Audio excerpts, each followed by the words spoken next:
नमस्कार से Sonu Srivastava, bureau chief Unnao. मैं इतने समय मौजूद हूँ यहाँ सफीपुर में, जहाँ पर एक जन से विजय यात्रा अखिलेश यादव जी के द्वारा निकाली जानी है। ये रूट चार्ज में उन्नाव से सफीपुर होते हुए बांगरमऊ जाना है। मैं यहाँ पर इतने समय सफीपुर में मौजूद हूँ, जहाँ पर भारी संख्या में सभी लोग एकत्र हुए हैं उनके भाषण को सुनने के लिए। लेकिन यहाँ पर ये देखा जा रहा है कि एक तरफ भारत सरकार कोविड के नियमों का पालन कराने के लिए रात में 11 बजे से सुबह 5 बजे तक कर्फ्यू की घोषणा की है। इसके बाबत यहाँ पर ये देखने को मिल रहा है कि यहाँ की स्थिति ये है। अब उनकी मंशा क्या है कि रात में कर्फ्यू लगा देने से दिन में यहाँ पर किसी भी प्रकार का सोशल डिस्टेंसिंग का पालन लोग करते हुए नजर नहीं आ रहे हैं। और यहाँ पर यह भी देखा जा रहा है कि यहाँ पर भारी संख्या में बिना मास्क के लोग नजर आ रहे हैं। सरकारी अमला यहाँ पर मौजूद है। किसी भी प्रकार की यहाँ पर उनके द्वारा कुछ भी सतर्कता करते हुए नजर नहीं आ रहे हैं। ये सभी लोग यहाँ शांतिपूर्ण तरीके से खड़े हुए हैं। यहाँ पर देखा जा रहा है ये एनआईए की टीम है, जहाँ इनका काम ये है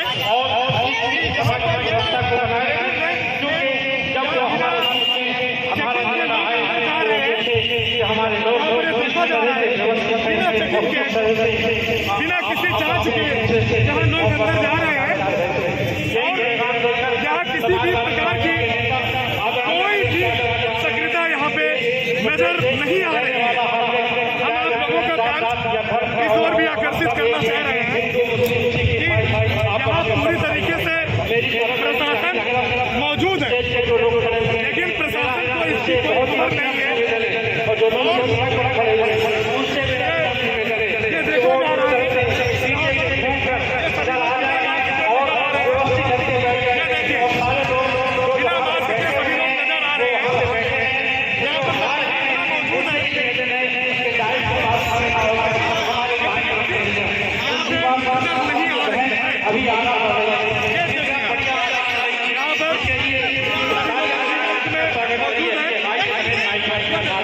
अब ये सरकार की क्या मंशा है।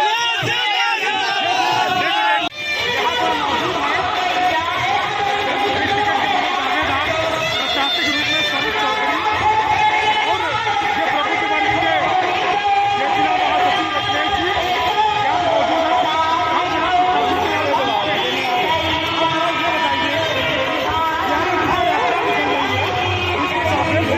आप लोगों से क्या अपील कर रहे हैं।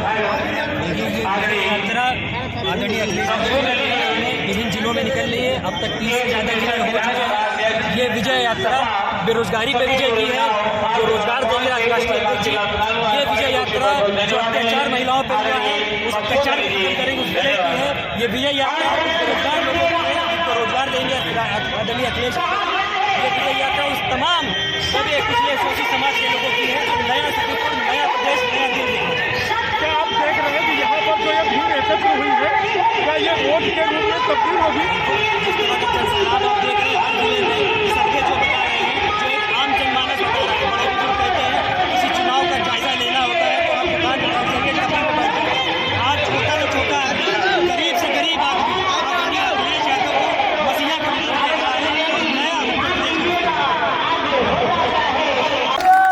ये नौजवान जो है, ये जो नौजवान है जिनके हाथ में नौकरी रोजगार नहीं, लेकिन हमारे बाबा मुख्यमंत्री कहते हैं हमने सबको रोजगार दे दिया। अभी भाषण सुन रहे थे उनका लखनऊ के स्टेडियम का, हम उनका भाषण सुन रहे थे लखनऊ स्टेडियम का, समाजवादी स्टेडियम है। और उस स्टेडियम में कह रहे थे कि हमने इतने लाख नौकरी दे दी, 1 करोड़ रोजगार दे दिए। बताओ सभी उम्र के हमारे नौजवानों कितनों को नौकरी रोजगार मिल गया। कोई नहीं मिला, कोई नहीं मिला। हमारा विश्वास है। इस चुनाव में इनके धोखे से बचना।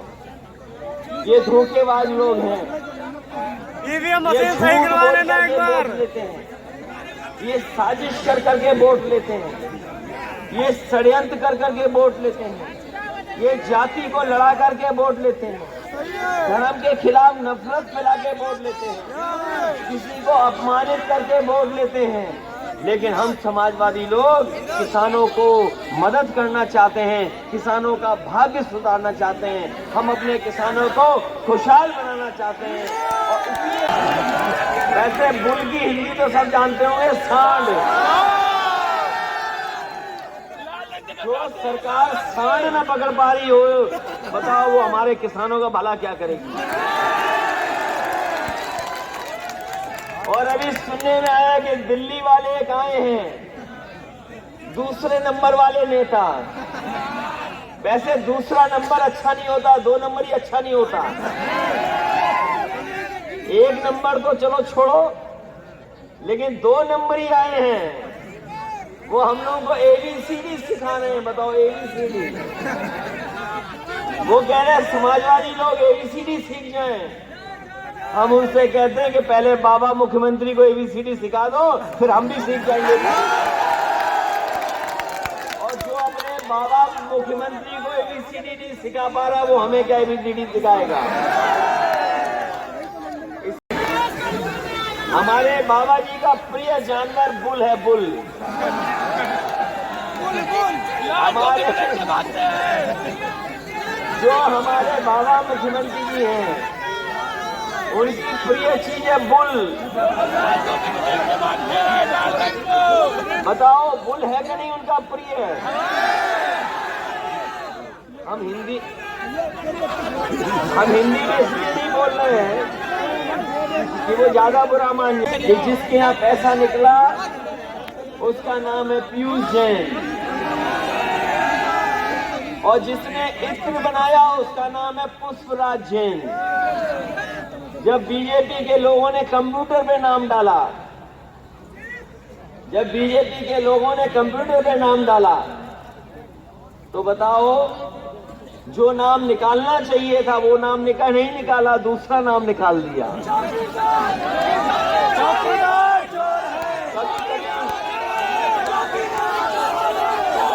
भाई अभी नहीं अभी बाद में पता लगेगा कौन है। ये बहुत बड़ा मामला है। कंप्यूटर से गलती हो गई, छापा मारना था समाजवादी के यहाँ, कंप्यूटर ने छापा मार दिया बीजेपी के यहाँ। समाजवादी का नाम है पुष्पराज जैन, जिन्होंने इत्र बनाया, और जिनके यहाँ छापा पड़ करके पैसा निकला वो भारतीय जनता पार्टी का है पैसा, वो भारतीय जनता पार्टी का पैसा है। और आप लोग सजीपुर के लोग बहुत दूर नहीं रहते हो, कन्नौज भी आपसे दूर नहीं है। और हम तो कहते हैं अपने रिश्तेदार लोगों से पूछ लेना, अपने जानकार लोगों से पूछ लेना, और अगर पर्चे हो तो पता कर लेना। वो पैसा अगर है तो भारतीय जनता पार्टी के समर्थकों का पैसा है। और हम तो कहते हैं कि अगर ये पैसा हम लोगों का है तो बताओ नोटबंदी में तो पैसा सबका जमा हो गया, किसी का बचा जिसमें नोटबंदी का पैसा है? जिस समय नोटबंदी लागू हुई थी, आपका हमारा घरों में रखना पैसा सब जमा हो गया, किसी को नहीं मिला पैसा, सबका पैसा जमा करा लिया। जो पैसा वहां मिल रहा है वो सब नए नोट हैं, सब नए नोट हैं। और बताओ आप लोग अगर बैंक में जाओगे बिना सिफारिश के किसी को नया नोट मिलता है क्या? और जब गड्डी चाहिए हो तो बताओ सिफारिश करनी पड़ती कि नहीं करनी पड़ती? और जो नई गड्डी है उसमें बैंक का नाम भी है। तो हम तो बीजेपी के लोगों से कहेंगे ढूंढो कि किस बैंक से पैसा निकल करके आया है। अगर किसी का पैसा है तो वो भारतीय जनता पार्टी के लोगों का पैसा है। जिस समय फोन कॉल निकलेंगे CDR निकलेगा, उस समय जनता को जानकारी हो जाएगी कि आखिरकार किसका पैसा वो है। इससे मैं आपसे कहने आया हूं, सवाल पैसे का तो अलग है, पैसे का तो अलग सवाल है, लेकिन बीजेपी के लोग बताओ, आपने किसानों को भरोसा दिलाया था कि उनकी आमदनी दुगनी हो जाएगी। अभी आपने धान बेचा होगा, बताओ आपका धान लुट गया कि नहीं लुट गया? और जब आप खाद लेने गए होगे, लाइन में लगना पड़ा, आपको खाद नहीं मिली होगी, और अगर खाद मिली भी होगी, अगर खाद आप लेकर के आ गए होगे, तो जब घर आकर के देखा होगा तो 5 किलो की चोरी हो गई कि नहीं हो गई? डीजल पेट्रोल कहां पहुंच गया? बताओ, पेट्रोल 100 से पार हो गया कि नहीं हो गया? हो गया पार कि नहीं हो गया?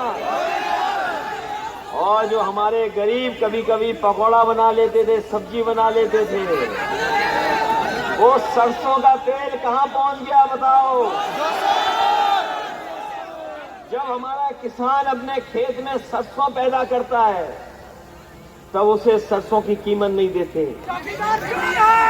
आता है तो बताओ, हमारे गरीबों को सरसों का तेल कितना महंगा खरीदना पड़ रहा है। और याद रखना, अभी तो डीजल पेट्रोल महंगा हुआ है, अभी जनवरी आने दो, 1 हफ्ते बाद आपके जूते और कपड़े भी महंगे हो जाएंगे। ये इंतजाम सरकार कर रही है। और हमारे बाबा मुख्यमंत्री कुछ जानते ही नहीं है।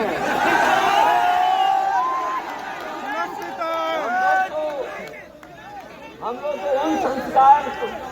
लोग तो उन संस्कारों को जानते हैं कि अगर कोई बाबा, एक हिटलर के जमाने में झूठ फैलाने वाला आया था, जिन्होंने इतिहास पढ़ा होगा वो जानते होंगे,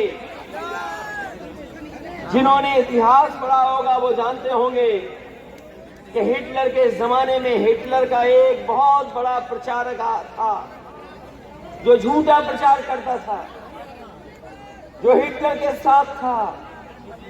मैं समझता हूं आज धरती पर उसके बाद अगर कोई सबसे बड़ा झूठा है तो वो भारतीय जनता पार्टी के अंदर है झूठे। अभी आजकल आप बहुत तस्वीरें देख रहे होंगे, टीवी पर भी और मोबाइल पर भी।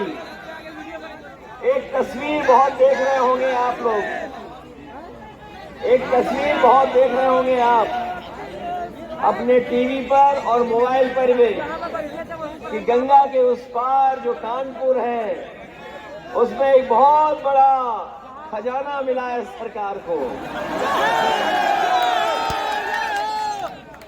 और इतना खजाना मिला है, ऐसे उन्नाव और ऐसी उन्नाव की जनता का मैं बहुत बहुत आभारी हूं। इस धरती को कहा जाता है कि कलम और तलवार की धरती है। जो कलम और तलवार की धरती है, वो जानती है कि लोकतंत्र को बचाना है कि नहीं बचाना है। जो कलम की धरती वाले लोग हैं, तलवार की धरती वाले लोग हैं, जो अपना सम्मान जानते हैं, वो ये भी जानते होंगे कि जिनसे आज हमारा आपका मुकाबला है, अगर वो दोबारा सत्ता में आ गए तो इस संविधान को भी वो खत्म कर देंगे, संविधान बचेगा। इसलिए जहाँ किसानों को अपना सम्मान बचाना है, वहीं देश को बाबा साहब भीमराव अम्बेडकर जी ने जो संविधान दिया है, बताओ आप संविधान बचाओगे कि नहीं बचाओगे? इसलिए कि जिनसे मुकाबला है बहुत बड़े झूठे लोग हैं।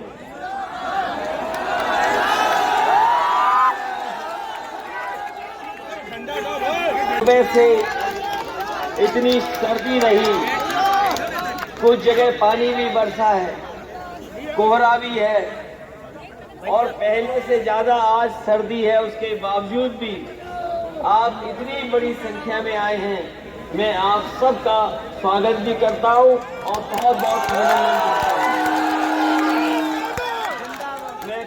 बार इस रास्ते से गुजरा हूँ। जब मुझे कन्नौज से होकर के लखनऊ जाना पड़ता था, उस समय एक्सप्रेस वे नहीं बना था और बागरमाऊ, मोहान, मियाँगंज वाली सड़क बहुत खराब हुआ करती थी। उस समय उसी सड़क से कई बार जाने का मौका मिला। इसलिए सफीपुर की जनता का मैं धन्यवाद देता हूँ। जब पिछली बार रथ यात्रा से मैं आपके बीच में आया था, उस समय भी अपील की थी 2011-12 में आपके बीच में क्रांति रथ के माध्यम से पहुंचा था। उस समय जो आपने प्यार, सम्मान और समर्थन दिया था, उसकी वजह से उत्तर प्रदेश में समाजवादी सरकार बनी थी। मैं एक बार फिर समाजवादी विजय रथ लेकर के आपके बीच में आया हूं और इस बार फिर आपसे सहयोग और समर्थन मांगने आया हूँ। और मुझे पूरा भरोसा है कि उन्नाव की जनता इस बार समाजवादी लोगों की मदद करेगी और एक वोट समाजवादी पार्टी के पक्ष में ऐतिहासिक जीत दिलाएगी। वैसे तो उन्नाव का बहुत पुराना इतिहास है। यहाँ बड़े बड़े साहित्यकार, कवि, क्रांतिकारियों को पैदा होने का मौका मिला, यहाँ पैदा हुए हैं। उन्होंने न केवल समाज को दिशा दी है, जरूरत पड़ने पे देश में भी हो तो दूर से ही प्रणाम कर लेते हैं। लेकिन बताओ ये बाबा योगी कैसे हैं? गजाले हैं, गजाले हैं, गजाले हैं। कैसे झूठ बोलना शुरू करते हैं, सुबह से झूठ बोलना शुरू करते हैं और शाम आते आते महान झूठ